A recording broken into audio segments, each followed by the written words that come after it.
Hey, backstage, Sonic Temple, day number 3. Goose, Ronnie's hanging out, and we are here with Eric from I Prevail. How are you, sir? I'm great. You guys ready to kill it today? Absolutely. Real quick, let's start. I wanted to jump in because where in Southfield, what crossroads was the band founded in? Oh, that's a funny story. Southfield is just where our management was. We're all from like different parts of Metro Detroit. Okay. Yeah, I grew up in a little place called Chesterfield. Absolutely. And it's about 30 minutes north of Detroit. Yep. But since then moved closer down to Detroit. But everyone's in that metro area. Okay, well, Yeah. I only asked because I grew up in Oak Park. Oh, did you which really? sits right next door to Southfield. Yeah, so yeah. obviously I know the whole area. Actually in St. Clair Shores now. Okay. Yeah. Absolutely. Yeah. I've got Just good down the friends who road. live out there. Absolutely. And so we were before we sat down, we were talking a lot of Detroit sports. Yep. Because we have the love, and the Lions are going to come back this year. Yes, they are. Understand, not a huge college football fan, but that's all right. You know, being a Michigan fan and all, but it's good.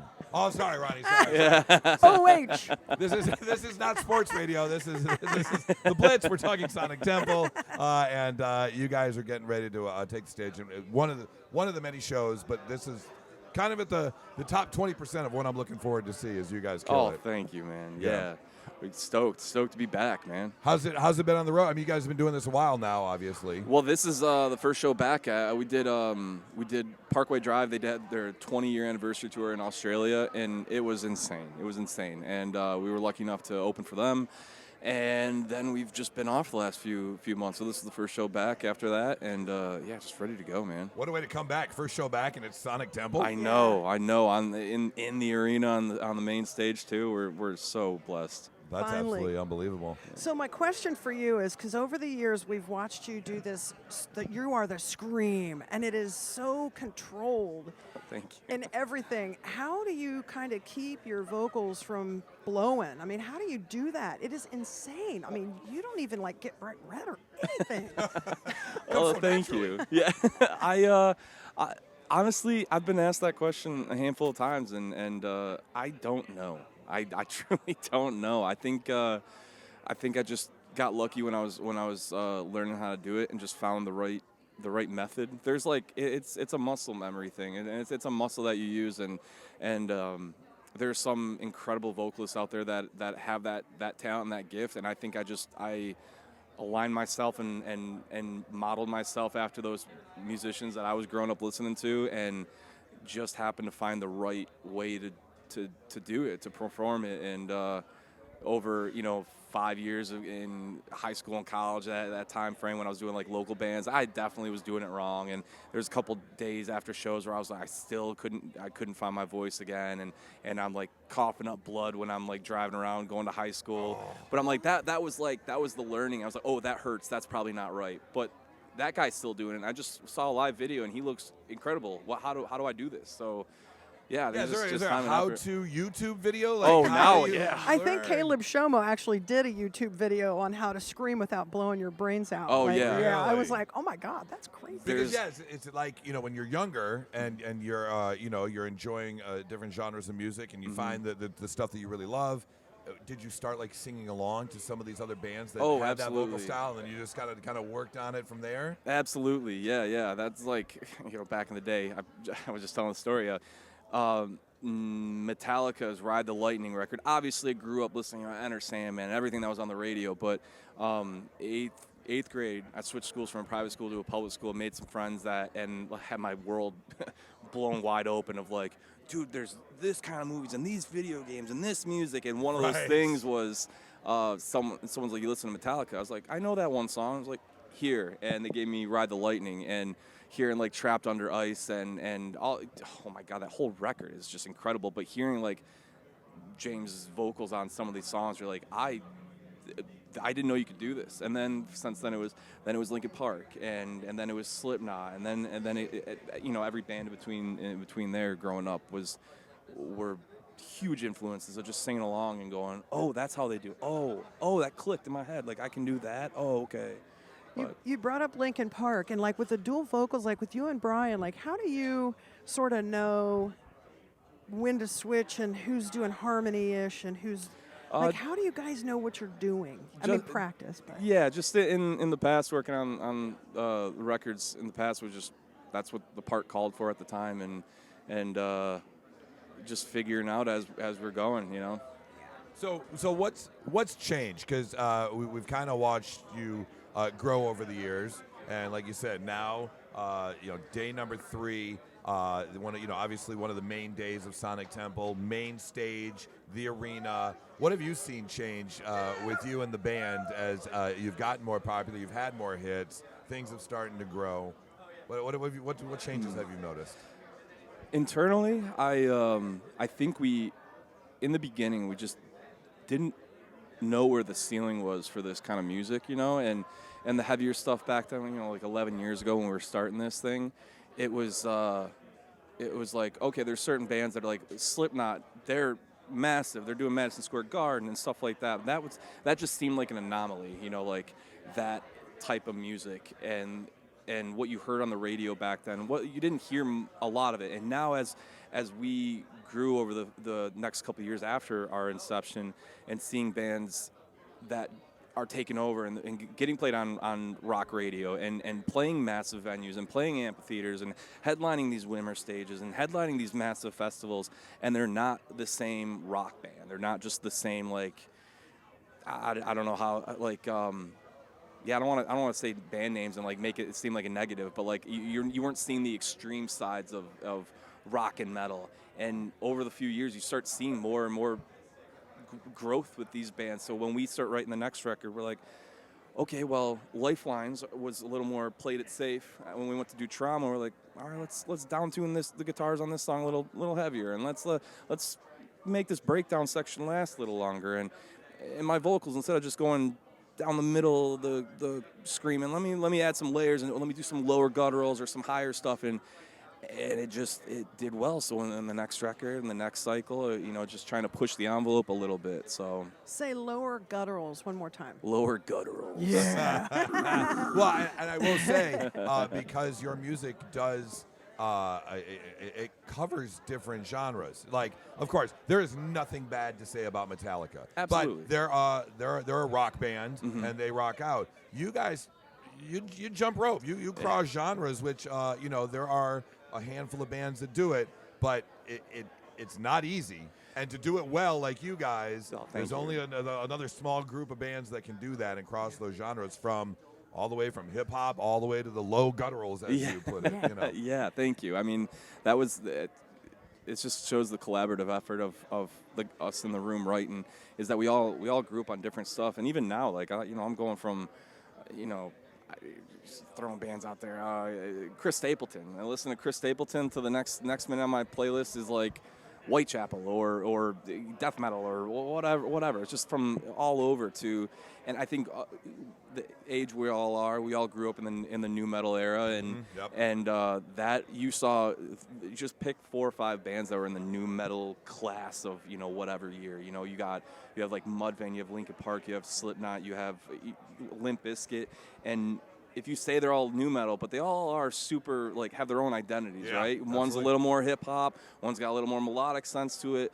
You got, Korn and Slipknot that are just more like grindy and heavy, but they covered all these bases. So like being a fan of all those bands and being able to take inspiration from them and thus inspiration from where they got their inspiration from, it just covers all these different bases. And being a fan of all these different music, all these different genres, and being able to blend them all together is it's a lot of fun. It's a fun puzzle to put these records together. Well, and again, I'm sorry, Ron, I didn't mean to cut you off. I was just going to say again, because being a foodie, when you look at a lot of restaurants, the analogy I use is that when you go to these places that have these huge menus, there's no way they can do everything right. Yeah. And so it's all pretty mediocre stuff. Yep. You can get through it. But to do it right, you guys do it right, and you can have that huge menu. Yeah. Thank you. I was just going to say, I feel like every time I get some new music, it's got Eric on it. These collabs are insane. Like you did the one with Lizzie Hale, Can You See Me in the Dark? The Nothing More, House on Sand.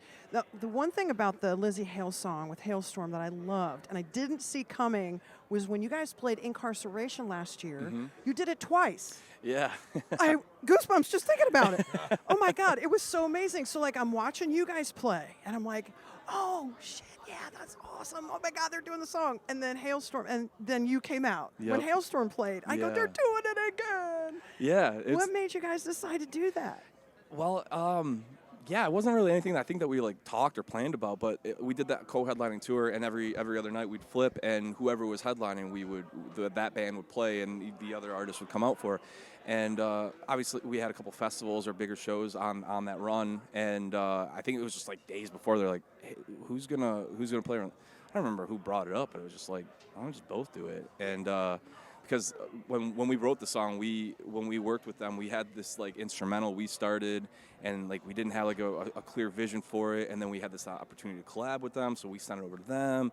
They added to it, then we got it back, and we're like, oh, this is kind of cool. It's like I Prevail sound with Lizzie on it, and I'm doing a little bit of the screaming, a little bit of singing harmonies behind it, but it's like you get to hear what it's like her voice on one of our tracks. So then when we were doing this tour with them, and then they come out and they do. Obviously, they have a different production style than we do, and they're a little more raw.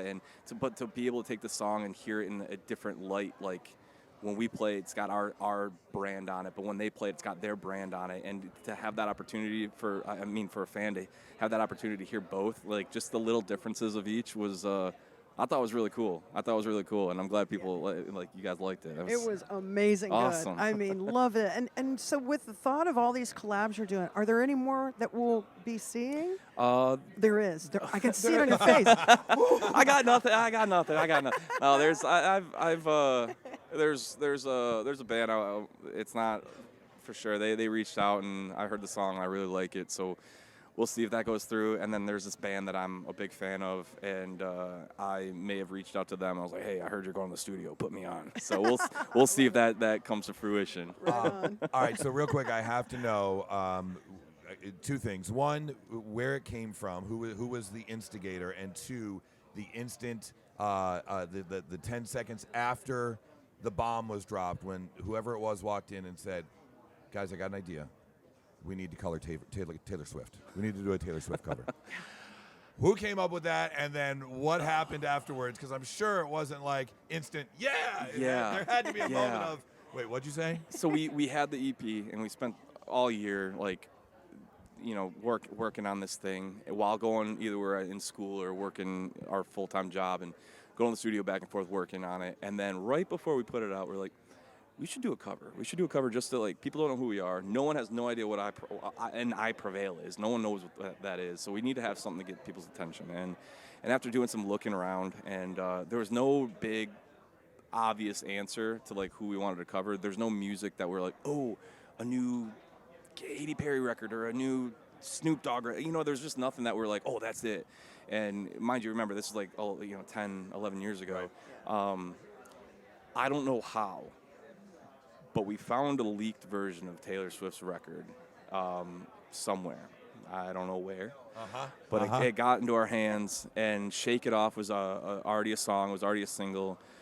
We listened through the record, and I don't remember who, but I think we all just kind of like listened to it and came back and were like, yeah, this song's cool. This song, okay, yeah, we all agree, Blank Space. That song, I think we make it pretty heavy. We covered it in a weekend, finished the song, and then the week we were going to release it was Cyber Monday, 2013. And at that same time, I think it was the week prior, she released it as her single. Right. Had that whole issue with Spotify and streaming and all that, removed all her music off of Spotify, Apple Music, and I think YouTube.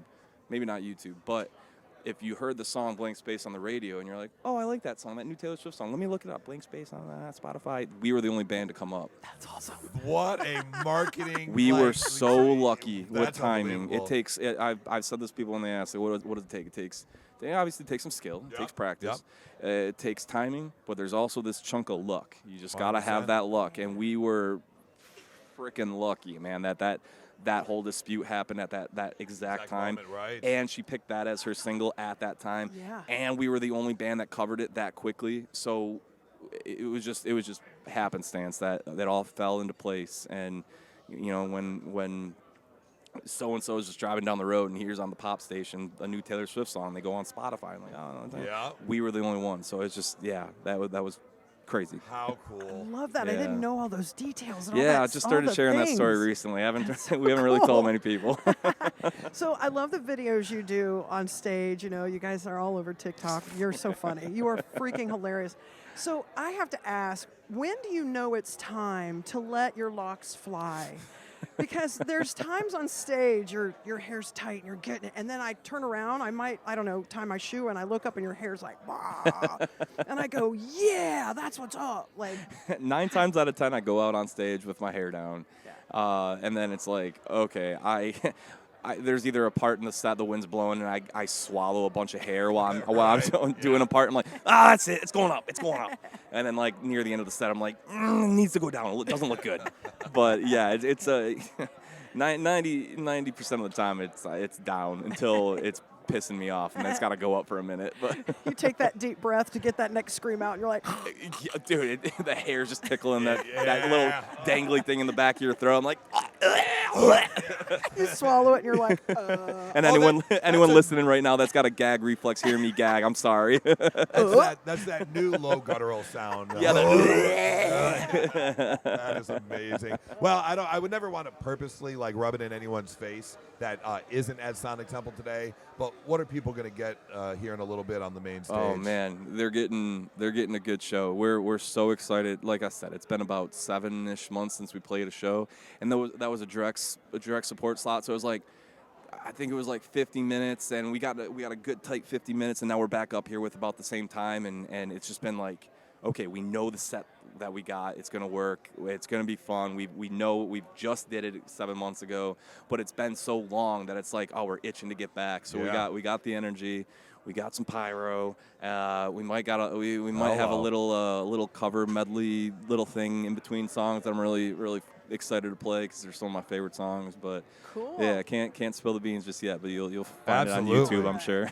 And I'm sorry, I was going to say, I have to imagine, as someone who loves to perform, I've been doing stand-up comedy for a long time, and I think nice. as a musician, doing the interviews, doing some cool fundraiser stuff, or getting in the studio is great, but it's all about performing live on stage, right? Absolutely. I mean, it's like the creation part of writing the music and being in a room and working 8 to 10 hours a day. We working on music, and we're like, it's our day job. We got nothing else going on right now. So 8 to 10 hours in our unit working on music is so fun and cathartic, and like creating something just out of nothing. You know, that's so much fun.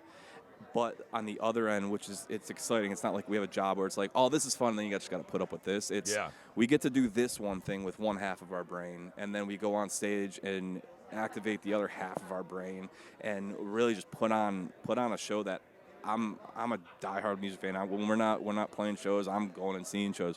Came down a day early so I could go see a bunch of bands, and I want to put on a show, and I know the guys do too. That is a fan from the fans' perspective. Like, what song do you think fans would want to hear next? What after this part, like just an ass beat and breakdown section or a heavy song?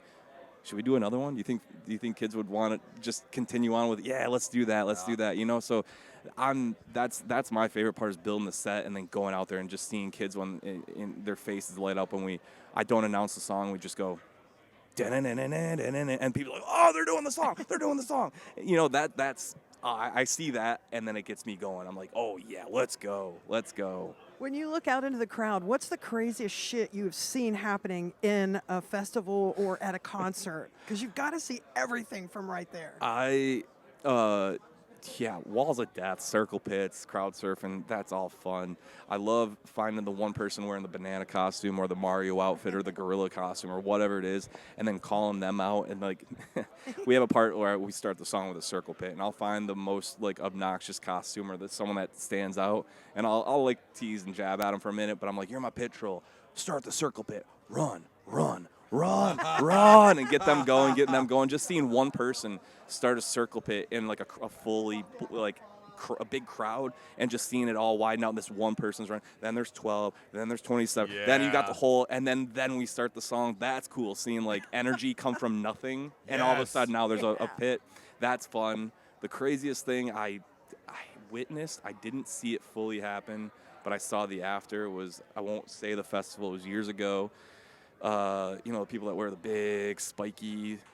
Oh no. Yeah. Yeah, That yeah. sounds really bad. Apparently, a woman lost her eye crowd Oh, surfing. no. I saw her in the paramedics after, and they're covering her face. I'm like, what happened? And they're like, remember that person in the crowd wearing this? I was like, no. Oh, you can't wear that Yeah. spiky stuff. We were just talking about the big heavy-duty boots too, Right, and yeah. people crowd surfing. You get your face kicked in. You can't Yeah. do that, and keep your feet together for shit's sake. Yeah. We were watching Metallica last night and crowd surfing. We were back a little bit past front of house, and I got hit in the head. I'm like, what the hell? I look back and there's people crowd surfing. I'm like, you got a long ways to go, buddy. Where'd you come from?